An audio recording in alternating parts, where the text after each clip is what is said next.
We'll look at the impact the federal government shutdown is having on tri-state locks and dams. Plus, the Macomb School District faces financial challenges. We'll look at some of the hard choices that may have to be made. But first, we'll tell you if asbestos will delay the demolition process of the old Newcomb Hotel. This is KHQA News at 6. It's your news now.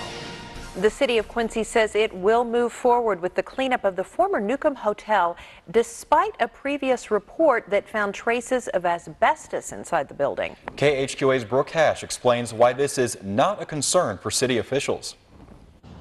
The old Newcomb Hotel sits in a pile of rubble at 4th and Main Streets in Quincy, but somewhere beneath these piles of bricks and drywall lies about 220 square feet of tile contaminated with asbestos. Quincy building inspector Michael Seaver says the news came after an inspection a couple of years ago when a developer called 3 Diamond Development became interested in renovating the property. We were provided with a copy of that, which showed just a small amount of floor tile, category 1 non-friable asbestos in the floor tile on certain levels of the building.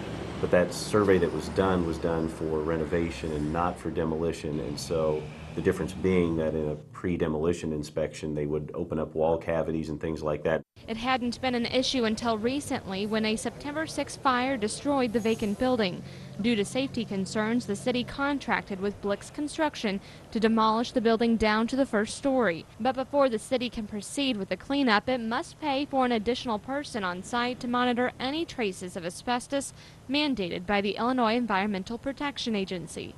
We'll have a competent person on site at the whole time the materials being removed to monitor air qualities and to observe the materials as they're being removed, and if they identify anything that looks suspicious, then it'll be treated differently and taken to a designated place in the landfill. Andrew Mason with the IEPA says the amount of asbestos found was not much, comparable to a small room. He says he's confident construction crews will handle the debris removal responsibly and properly. Brooke Hash, KHQA News, Quincy. Michael Seaver says the city received 9 proposals yesterday for debris removal. Once the city approves the contract, the cleanup will take weeks, if not longer. The original cost of a cleanup was estimated at $500,000. Well, it is October 1st, and we reached temperatures in the 80s today. Mike, how long can we expect this one to last? Another several days, Ross. The warm weather will stick around the region. We are looking at temperatures in the 80s for another day tomorrow. Today, we're in the 80s with highs making their way up to 84 here in Quincy this afternoon. We're at 83 right now with some lower 80s stretching all the way north towards Moline and Des Moines, back south through St. Louis and down into the Ozarks, Springfield, Missouri at 83 degrees this hour. Dry weather conditions this evening. Call it a mostly clear to partly cloudy sky overnight. As we head on into the midnight hour, temperatures will dip into the 60s. Another pretty warm day on tap for tomorrow. I'll tell you about that in just a few short minutes. Government services across the country have shut down after lawmakers failed to pass a budget by last night's deadline. But despite the shutdown, Quincy's Lock and Dam 21 continues to operate. Because the river's so important to the national economy, the Lock and Dam has to stay open at all times. The shutdown comes at one of the busiest times for the Lock and Dam. From October to mid-December, the lock stays busy as fields are harvested and grain is transported downriver. Lockmaster James McDaniel says even though the Lock and Dam is still open, he and his team are not getting paid.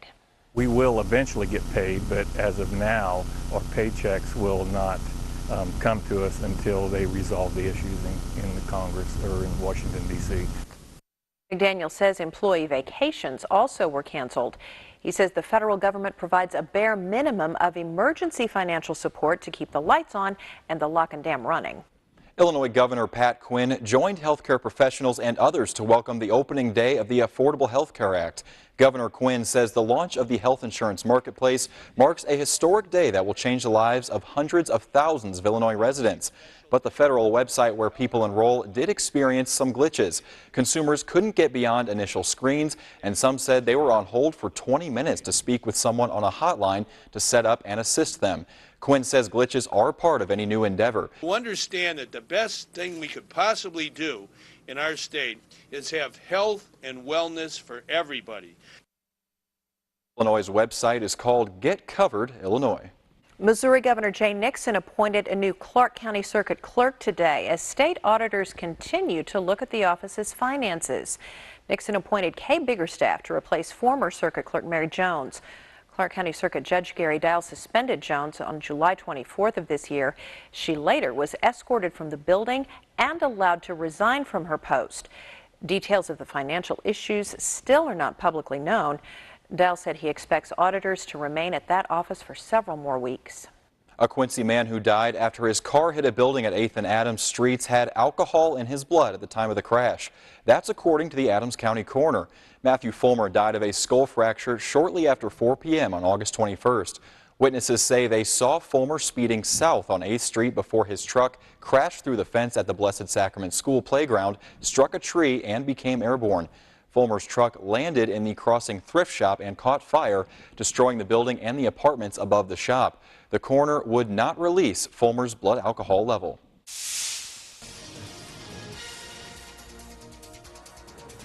You could be eligible to enjoy all of the benefits of the Quincy YMCA for free.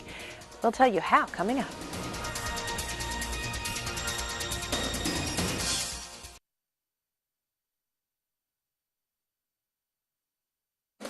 You're watching KHQA News at 6 with Carol Sowers, Ross Green, Chief Meteorologist Mike Cole, and Sports Director Chris Dewar.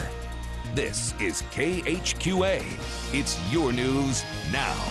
Well, it was another successful year for Keokuk's one-day recycling program. Everything from televisions, bikes, and eyeglasses were collected today. As KHQA's Jim Whitfield explains, e-waste recycling increases in popularity each year. Throughout the morning, it was car after car pulling into the parking lot, people ready to get rid of things that will eventually be recycled. It's a very good idea to have this every year. People have TVs all over the place, and there's no really place to take them, so most of them end up on the side of the road out in the country somewhere, or they just sit in somebody's garage and nobody knows what to do with them. So this is a very good idea. The e-waste drop-off site was the most popular. Nearly every vehicle made a stop to drop off an old TV, a computer, an air conditioner, or other electronic device. Again, this is the 5th year. People know what to expect, and they're looking for it. They're really excited about being able to bring their stuff in. A yearly event that coincides with the citywide cleanup and an opportunity to reduce the amount of waste that's headed to the local landfill. Jim Whitfield, KHQA News, Keokuk. The event was paid for by a local grant written by the Community-Wide Recycling Committee. The Quincy YMCA is now offering a free fitness program for senior citizens. On Thursdays starting October 10th, seniors 65 and older can use the Y's facilities at no charge. Now, before you can sign up, you must call the YMCA to set up a tour of the facilities. This allows the staff to assess the individual needs of every participant. Those who enroll will receive all of the same benefits as a regular member. We have special programs that they're going to be able to use on Thursdays. We are going to consider them just as a normal member, so they're able to attend our fitness classes, using the pool for exercise, land exercises also. Seniors can use the facility on Thursdays from 5 a.m. to 5 p.m. and you can find more information about how to enroll on our website, connecttristates.com. Well, it's the first day of October, but temperatures feeling more like June as we go on through the next few days, though. Fall is going to be right back in town. I'll tell you when to expect it. Coming up next. You're watching KHQA News at 6. It's your news now. Macomb Public Schools could face a budget deficit of more than $1 million by the end of the 2013-14 school year. Tonight, the public is looking for answers. KHQA's Jeff Monlock joins us live from a public forum where this deficit is the main topic. Now, if you look behind me, you will see that the public forum is going on right now, and I'm trying to not be too big of a distraction back here. But what they're discussing is the budget deficit and the fact that it could, by the end of next school year, be at more than $1 million. Now, some of the things that are going to be going on here is they're going to be painting a picture for the public, so the public knows exactly where the school stands, where some of the money at the school is, and what maybe could be cut in their opinion. Now, this is one of 2 public forums that they will be hosting at the Macomb High School, and we are in the Macomb High School right now in the auditorium. The second one is in 5 weeks on November 7th, when they will discuss, they'll have the public come in with their ideas on where they can cut the budget. I will be here at the meeting for at least another hour, tweeting updates about what's going to be going on, what's being said, and you can follow me at Jeff Monlock on Twitter, reporting live from Macomb. Jeff Monlock, KHQA News. All right, thanks very much, Jeff. Love and logic are 2 major tools in parenting, and now the Quincy Public School District has a program that combines both. The Love and Logic program was created to take some of the stress out of early childhood parenting. The class is being offered on Tuesdays for the next 6 weeks. It guides parents on how to teach their children to understand the consequences of their choices and to learn from their mistakes.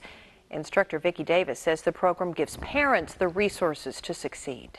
Parenting's a hard job, and parents can get really frustrated and really tired and at the end of their ropes. And this is one program that teaches you some skills.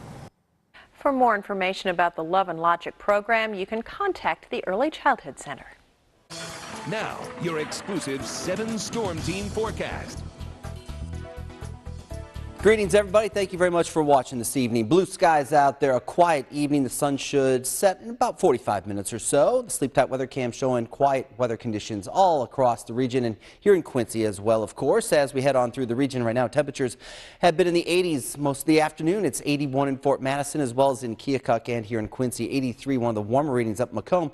Back in Jacksonville, you've dipped to 77 degrees. It's 82 for our friends down in Hannibal. So what can we expect for the next few days? Well, it's going to stay on the warm side. Temperatures will stay in the 80s, above average for sure, on into the beginning of the weekend. Then they're going to crash, and I'll tell you about that in just a few minutes. But right now, some slim rain chances will start to work their way in from the south as we head on into tomorrow and tomorrow night, on into Thursday as well. Behind a front that comes through with a chance of rain again on Friday and Friday night, we'll see a cool weekend. Temperatures will be in the 60s for highs both Saturday and Sunday. The lower to middle 60s as a matter of fact. Sunshine right now, 81 degrees at the Quincy Regional Airport. The winds are out of the southwest and light near 5 miles an hour. The pressure is rising at 29.94 inches. Our high temperature today for this, the first day of October 2013, 84 degrees, 13 degrees above average for this time of year. Our low was mild last night. We had some clouds that pulled into the region last night, and as a matter of fact, the temperatures were held up there because of the clouds and a south breeze. So temperatures well above average for lows and highs right now. We're going to watch for some of this moisture, though, well down to our south at the mouth of the Mississippi River to start to build northward. An area of low pressure here in the upper levels of the atmosphere is going to slowly start to spin northward, and as it does so, later on tomorrow, on into tomorrow night, we'll see the chance of showers move into the region. Right now, the radar is showing nothing going on, but the forecast model will paint out some precip starting to work its way into the region later tomorrow afternoon on into tomorrow night. And here you go. This is the expected rainfall as of 7 o'clock tomorrow night. And you can see generally from Quincy south and west, some scattered amounts here starting to show up. Light amounts, about 1/10 of an inch to 1/4 of an inch. Nonetheless, we'll see that chance of rain start to move in as we head through the day tomorrow. Partly cloudy skies. It'll be a mild night. 64 degrees for a low. Across the region, we keep it quiet. Temperatures fall back into the 60s area wide. 60 for a cool low up in Fort Madison, and then 63 degrees down in Hannibal, 63 over in Meridosha as well. Partly cloudy tomorrow. I think we'll start to see some more clouds later in the day, and we'll also go at that slim chance of a rainstorm, an isolated thunderstorm late in the afternoon. 87 degrees, though, for a high here in Quincy, and the best chances for rain once again off to the south and the west of Quincy. Edina, you're looking for a high of 85 degrees. Temperatures well above average for the entire region. Thursday's high 83. Keep it on the warm side. Friday 83 degrees as well. An outside chance of a shower thunderstorm. Increasing chances later in the day on Friday on into Friday night as that front sweeps across the region. I've introduced a chance of rain on Saturday, but I do believe that the majority of that rain should be out of here sometime by mid-morning on Saturday, if not the first part of the morning altogether. We will also see temperatures take a big hit right there. That cool air just funnels into the region behind that front. Carol and Ross with readings in the 60s for Saturday and Sunday. Boy, oh boy, it is going to be jacket weather for sure, and then we'll start to slowly moderate temperatures as we head into next week. Now, see, to me, the 60s are not a big hit. They are just perfect. Well, they're perfect, but after being in the 80s for the last several days, it's going to feel that much colder, I do believe. Yeah. Thanks, Mike. Thanks, Mike. And coming up in sports, Chris Dewar has a look at the perennial powerhouse Liberty cross country team. Now, from across the tri-states, this is KHQA Sports. Well, the last time the Palmyra Panthers booked passage to the Show Me Bowl, they did so in 2000 at the expense of the defending state champions Lutheran North, who they beat in the state semifinals. Danica Dameron of Palmyra knew the answer and wins a Subway gift card as part of the Game of the Week promotion. Well, tonight we are here in Liberty, Illinois, talking about one of the great sports traditions there is. You know, every small town in our area has its own sporting specialty. Right here in Liberty, thanks to some outstanding past cross-country runners, this is a town that has been known to be born to run. And this latest incarnation, both on the boys and girls side, is doing everything it can to extend that tradition. Our reputation definitely makes us proud, like going to meets and having people say, oh, that's Liberty, they know who we are. I feel like we have a really strong tradition here. It's definitely one of those things where you look back on the history and, you know, there's a trophy in the trophy case which speaks for itself. Jared Schmidt would certainly like to add to that hardware haul in 2013 and thinks he's got two very solid opportunities to do so. The Eagles boys and girls teams are both currently ranked 17th in the state right now, but are very different in both construction and approach. For the gentlemen, it's an experienced group looking to hit its window. We're senior dominated, so there's a strong leadership there. This is the group that started with me in track when they were freshmen, so they know what I expect. We just go out every day during practice and try our hardest and put it on the line every day. I feel really confident that we can do a lot with this team. We never accept the word no. We're definitely trying, and it's getting us places. And these guys don't want to go out on a bad note, so they're working hard right now. The Lady Eagles, on the other hand, are proving precocious beyond their years. Yeah, we're extremely young. We only have one senior on this year's squad, so we'll only graduate one of our top 5, and we're getting led by 2 freshmen and 2 sophomores. Yeah, it definitely makes it fun knowing that we've done so good at the lower levels and having the same girls come up with you into high school, knowing that you have those girls to push off of this year and the ones that you haven't even met yet. I think we're so good because we've all been in cross country together for years now. As a small school, we're all close. We're practically all family here, and we just do our best to push each other in every single way. And as a young team, and this is my 2nd year in cross country of high school, I've just tried to step up the most I can to help all the freshman girls and just doing my part. We definitely have a different mentality. We have some front runners, real strong group that runs up front that scores us slow points, and that's a good way for us to start off. And then we have a fairly small gap, 1 through 5, that we're trying to diminish as much as possible to help us win every meet that we possibly can.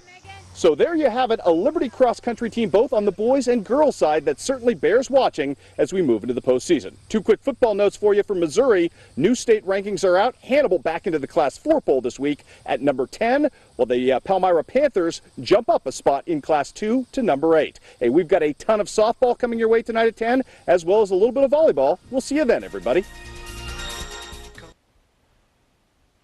Quincy's first Oktoberfest is less than 2 weeks away, and the Quincy Rotary Club is busy putting the final touches on that event, being held at 9th and York Streets. A street party in the shadow of the historic Dick Brothers Brewery will have plenty to offer on October 12th. You can tour the brewery, enjoy music, and sample beers and German food. A Stein-holding endurance test and brat eating competition will help prove the most German of the crowd. Organizers feel they have something to offer everyone in the community. We wanted to combine a lot of different things for this Oktoberfest. We have private home brewers, which is a new thing that's really catching on locally. We have the historical value of being in Calf Town, and we have the curious value of if you want to go into the tunnels or over to Gallery Solero and see some of the Dick Brothers memorabilia. The Oktoberfest is October 12th from 4 to 10 p.m. It is free to the public. So what do you think, a Stein-holding endurance test? Here's the important thing about that. Is it full of beer or not? Very good point. Well, I'm telling you. I think we need to do an in-depth investigation. I am right there. I think so. I would like to be, requested for that. Okay. I would be on We'll hand make for that. that assignment. That'd be great. And I'm thinking the weather's going to be pretty nice over the next couple of days. We do have some slight rain chances in the forecast, Carol, but it's not a big deal as we move through the next few days. Above average temperatures is the big news headline for the weather, and then we cool it down for the weekend. Okay, sounds great. Thanks, Mike. And we will see you again tonight for KHQA News at 10.